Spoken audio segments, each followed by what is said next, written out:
So, getting back to part two, to all of my Facebook friends who probably don't love me. Some of y'all still love me. Some of y'all don't love Kev. It's okay though. But anyway, look, I'm trying to get everyone to see beyond their emotions.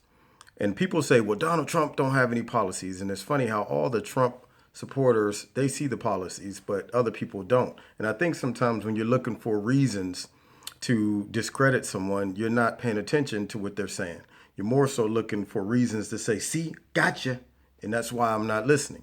I have yet to hear Hillary Clinton come out with any policies that are different, that addresses the African American community, addresses security, any of that stuff. People talk about, well, she got all this experience, and her she knows how to deal with people overseas, and she got a lot more diplomatic experience. And I'm going, but her diplomatic experience is horrible.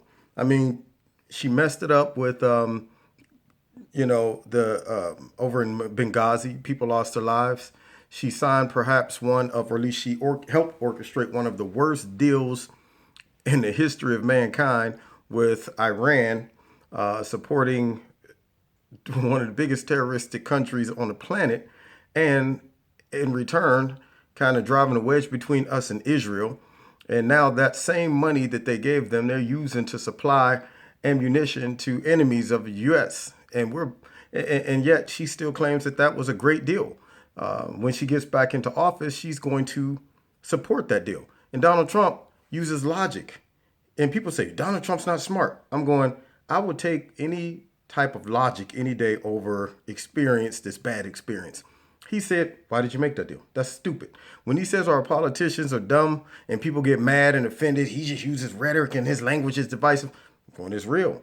They are dumb. Why would you make a trade deal that allows other countries to benefit, but we don't? I mean, it's totally lopsided. It actually encourages American companies to leave because they're going, if I got to ship out, I got to pay. But people outside shipping in don't. So how about this? We leave, go over there, get the cheap labor, then sail back to the United States without having to pay taxes on the way in. Donald Trump says smart stuff like, you know what? That's dumb. Tell you what, how about this? How about I lower the taxes for the U.S. companies so that they're not whining about employee tax, sales tax, all these other things.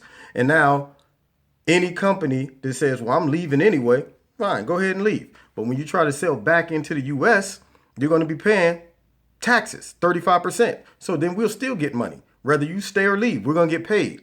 Now that makes sense. That's logic. But yet, politicians seem to say, wow, we never saw it that way. I can't. Something so practical as that. Why haven't they ever implemented that? That sounds very smart and logical to me. Could it be perhaps that they are unable to do it because the people who donate to them and give to their campaigns are saying, don't do that. Don't mess with that trade deal. The people who put the trade deal in place are possibly getting kickbacks. Could it be? See, Donald Trump, to me, is the first politician that is free from the obligation of big donors. The man really has no reason to run for president. I mean, he was rich, he's powerful, he's famous. Whether he ran or not, it didn't matter to him. But when he ran, he didn't get any money from anybody. He used his own money, and he has no real incentive. He has more to lose than to gain, and he's free from the establishment. The first thing made me start looking at him and going, we might want to pay attention, is because he's neither really Democrat nor Republican. He's not a part of the good old boys club. And when you start seeing the Republicans, which is supposed to be his own party supporters, fighting against him, I was like, yes, that means they see something in him that they don't like. And it ain't his rhetoric. It's the fact that when he wants to implement policies, they're not going to be able to say, Donald, don't do that. Remember, we talked about this. We hooked you up. They can't do that to him. And he's not afraid to call none of them out, Republican or Democrat. He's like, this dude's a hypocrite. This dude's a loose. This dude right here, he don't want this to go down because of whatever. I love when he called Hillary Clinton out during the debate. She had the nerve to bring up his taxes. And Donald took tax breaks that allowed him not to pay for taxes for 10 years or whatever it was. And he was like, yeah, I took them. He's like, yeah, just like all of your friends who give money to you. They took the same tax breaks, but you're not persecuting them. Why not? Could it be because they give you money for your campaign? You're aware of it. Not to mention, You've been in politics forever. And he said, why haven't you changed them? If you're so upset with these tax breaks that y'all put in place for people on that level, then why didn't you do something to change it? And you never would do anything to change it because everybody has their finger right on the back of your neck because they give you money. And so when I started looking at Hillary Clinton and all the corruption, I said, man, this woman's been around in public service for 30 years and somehow have acquired over $200 million and hasn't sold one product. No toothpaste, no makeup. She ain't got no product lines, but got 200 something million dollars. How did you get that? You got it from being able to put policies in place that funnel money back into your pocket and you getting rich off the people. Donald Trump, whether you agree with the way he is or not, the man worked. He is not a part of that class, the political class that gets money from making legislation that benefits them. His money was made from working and coming up with deals and negotiating. And he is upset that he still had to play by the rules that all of these politicians put in place. So his hard-earned money has to go right back into their pockets because of some stupid deals that they made. And so he's getting sick of paying off these politicians, donating to them so they can cut him a break on this and that.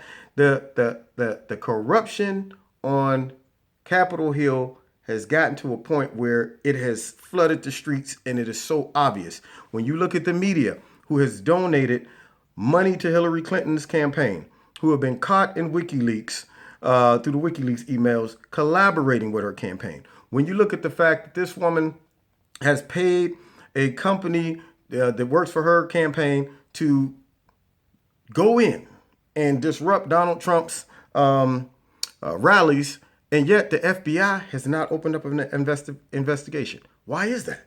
I mean, I can't believe it. See, these are the things you got to think about, y'all. I mean, when you look at corruption and you're going, any human on the planet that was implemented in a crime on video, and the FBI do not even say, let's at least go talk to that person and say, why did you say Hillary Clinton gave you the go ahead?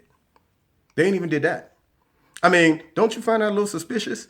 I'm going, 4 videos have been released with people on tape. They didn't cut. It wasn't like we just heard their voices. We've seen people on tape like, the way we fixed elections and the way we did this, and we went in and we were cause of stopping Donald Trump's rally from taking place in Chicago on tape. And no one did nothing. That lets you know how corrupt she is. She got the power to look at the FBI and say, don't touch it. Don't you bet. Out. Ooh. It's corrupt. And I'm going, then they got the nerve to get on TV and lie to the American public, and somehow people buy it. I mean, I saw a guy get up there and just, concerning the tape, it's nothing. You can't really take a grain of salt, and walked off. And everybody like, okay, we just accept that. It was almost like he was cracking up like, I can't even believe they bought that. So, America, you got to think. You got to really say, let me get out of my emotions and say, what's in it for the people who are painting these narratives about Donald Trump? And I'm not saying he is not crass, but he makes practical sense. And a lot of the accusations that they make, if you really research it, you will find and watch the whole context of what he was saying, you will find that they have put a narrative to it that wasn't true. Like, for example, when they said he was making fun of people that were disabled, lies. What made me mad about that is people still use that to this day. Donald Trump had never even seen that reporter. He didn't know he was disabled. They showed a video. First of all, that reporter was writing a story about how Donald Trump, when he was making comments about all the Muslims that were celebrating in New Jersey, come to find out that the media flooded everybody and said, he's lying. Well, come to find out that it was true. 2 resources showed that it was true. And so to make people not focus on the fact that Washington Post and all these people who were saying Donald Trump was saying these lies, they pivoted. They said, let's go ahead and focus on how Donald Trump responded concerning the guy trying to make an excuse for what he said. Now, Donald Trump had never even seen the guy, But if you look at several videos of Donald Trump when he's describing someone who is frustrated and trying to make an excuse, he did the same thing several times. He was like, I don't know what to do. I don't know what to do." When they saw him do that, they're like, "Sweet.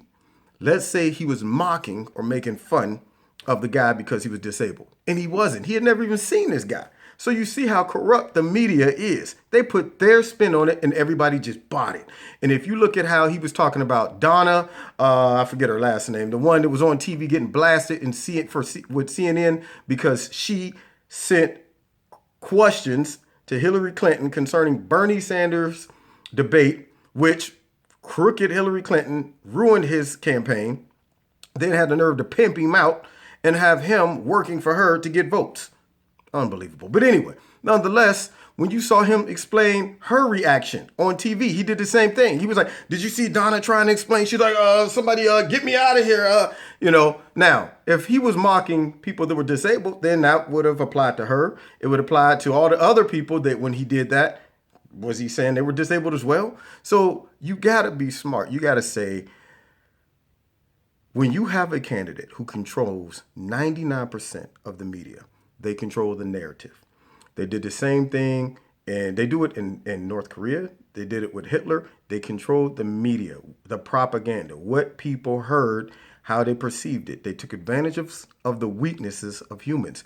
With their eyes see, with their ears hear, and it tricks the brain to believe something that's reinforced over and over again, getting you distracted from big topics like the economy, big topics like our security, big topics like diverting from the fact that we really are about to get our butts in a war over in Syria and Hillary Clinton trying to tell us Donald Trump's the warmonger, distracting us from big facts like securing our borders, which makes logical sense.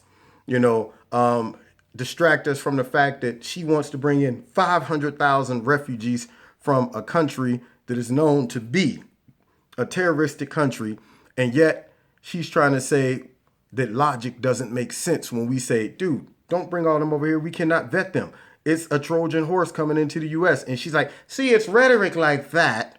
See, our country was made on immigration." And I'm going, you're making smart stuff seem like it's dumb, or smart stuff seem like it is racist and divisive when it's actually safe. Because, see, if you read her emails, she said the same thing. Bringing 500,000 refugees from Syria over here is risky, and there's no way to vet them. But yet she gets up and tells the people, "Yeah, I am going to," and I'm going, y'all falling for it. She's feeding you boo-boo and telling you that it's chocolate. Donald Trump simply wants to say, look, let's get out all these other countries' business, focus on people who is actually our enemies, like ISIS, put money back into our own economy, fix our infrastructure. And my last comment is, when black people say, "What Donald Trump ever did for black people? What he gonna do for you?" I said, look, man, I'm not asking for any politician to do anything for me except provide a fair playing ground, opportunities. When you look at the black community has been trapped. Now, what do I mean by that? The Democrats have done a great job down through the years of brainwashing and branding the black community. Growing up, I was Democrat because didn't even know why. Didn't know any of the policies. My mom and dad and all of them, they were just Democrats, so I fell in line. And it wasn't until I became a free thinker, started going, wait a minute, man, what are they talking about? What's really going on? When you look at the big picture, the greatest minorities is going to be Hispanics and blacks after a while. They have been setting this up for years, and they're making sure that they have the majority of black votes and Hispanic votes by making sure they brainwash them into thinking that the government is for you. The government has your back. If you vote for them, they're about themselves. They all trying to get rich off of you. But really, the Democrats are getting rich off of them because they got a population of people who automatically just vote for them every year, because they scare them into thinking that the Republicans are racist. The Republicans are trying to get rich off of y'all. They selfish. The Republicans trying to send all the Latinos back over to Mexico, wherever. And they scare people. Where in reality, we're going, Listen, less government, more independency. If you want to be a free person to vote and not have to worry about if I vote for this candidate, they're going to cut my whatever. I ain't going to get no money. They ain't going to support me. We shouldn't want the government to support us. We should want to be able to support ourselves, and they need to provide the tools and the opportunities for us to do it. And by bringing jobs back to the U.S., that's what it does. It presents opportunities for African Americans to get jobs. Now, one person said, well, what we need is we need education too. I said, cool, I'm glad you brought that up, because when you look at the majority of the Democratic Party, they're for the unions when it comes to education. And guess what? All these inner city schools, who goes to those schools? It ain't majority white people. It's blacks and Latinos. Where does all the money go? To the suburban schools. Yeah, what are they doing? That's a form of segregation in itself. They say, hey, man, y'all can't send these black kids out there to these schools to get all of these resources, all of these teachers, and this and this and that. They say, hey, it ain't our fault. Y'all just can't leave this district. Y'all are confined to this area, so y'all got to go to those schools. I'm sorry. Donald Trump said that's segregation. He's going, that's messing up the freedom to be educated in a place where you could benefit from them. So he's saying, break that down. You can go to any school you want. You know, as long as you can get there, you can go to any school you want. But guess what? Black people don't look that stuff up. Yeah. See, they do a great job of saying, look at all this other stuff. Don't look at the stuff that really is going to affect you. Get distracted by the narratives that the Democrats and the media, who is in cahoots with Hillary Clinton, and all of her narratives that she is painting, look at those things and overlook the fact that I am a career corrupt criminal that have broken the law so many times that I should have been in jail, under the jail, and I'm above the system at this point. Nobody can touch me. I'm almost doing it openly in the face of the American public. She might as well just tell us, yeah, I'm a criminal. So what? What are you going to do? Can't do nothing about it. That's what she might as well do. And to have the nerve to get up and say, I can relate to the average person, the average American. I'm going, you're lying right through your teeth, because the average American cannot break the law and get away with it with an excuse from the FBI by saying she didn't mean it. That's right. What they say, you know, you have to show intent. I don't think she knew what she was doing. She didn't mean it. If you didn't know that the letter C meant classified, and you are the Secretary of Defense, that's a problem for me. If you get asked 40 questions and 38 out of 40, you go, I can't remember, that's a problem for me.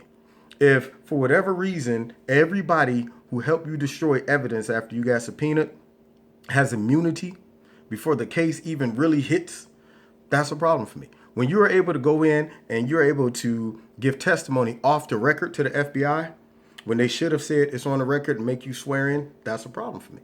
When they don't ask you to take a lie detector test, that's a problem for me. When the attorney general meets with your husband a week before they're supposed to make a decision about your case, that's a problem for me. When they make the decision and the attorney general says, wow, look at all these facts, but unfortunately, I can't do nothing about it. My hands are tied because the FBI said they're not wanting to prosecute her. That's a problem for me. When the FBI presents hundreds of laws that you have broken, and yet at the end of that, they say, but we find her not guilty. No reason to prosecute her. That's a problem for me. When you say that when I was in office, I was not receiving money from our enemies or foreign countries, and we find out that you have been receiving money from them, and yet nobody does nothing, no investigation, that's a problem for me. You know, when you are responsible for passing laws that imprison millions of black men and having side deals with prisons so that you were getting kickbacks from them off of the lives of all these black men, keeping those prisons packed up until I think like June or July this year, that's a problem for me. Yet you are supposed to be for the people. When you're able to get away with those type of things, like selling uranium to our enemies, lace in your pockets, that's a problem for me. You know, when you are able to connive and manipulate people to go in and rig elections, and you know about it and been implemented in their scheme, said your name specifically, and nobody investigates it, that's a problem for me. So go ahead if you want, persecute those that support Trump. But remember what you are about to vote for: a criminal, a person who has overwhelming evidence that she is corrupt, and she's about to put that corrupt system in place. And you will get what you vote for. Now, granted, we do not know how Donald Trump will be. All we can do is go off of what he says. But I will tell you this: I'm willing to take a chance with somebody. I go, first of all, the stuff he says makes sense. And secondly, we have not been given access to see that he has a totally different viewpoint of his political stance and undermining ideas that he want to implement that attacks the fabric of our democracy. You know, we haven't had access to see that with Donald. And so I'm able to make an educated decision here. Hillary reveals all of her garbage, what she really is about, and versus what she tells us. Donald, you're seeing his personality and you're upset with that. And the media takes advantage of that and paints all these narratives. Get out your emotions. Think about this logically, who you're about to put in office. So it is what it is, y'all. If you have any questions, man, just hit me on Facebook. But try to be respectful. You know, I'm not here to call you a bunch of names and all that stuff. I'm here to just to philosophize and tell you my perspective of it. And if anybody questions my blackness now, I'm a true bruh. All right. I can take it to the streets, but I won't because I'm a gentleman. Anyway, peace.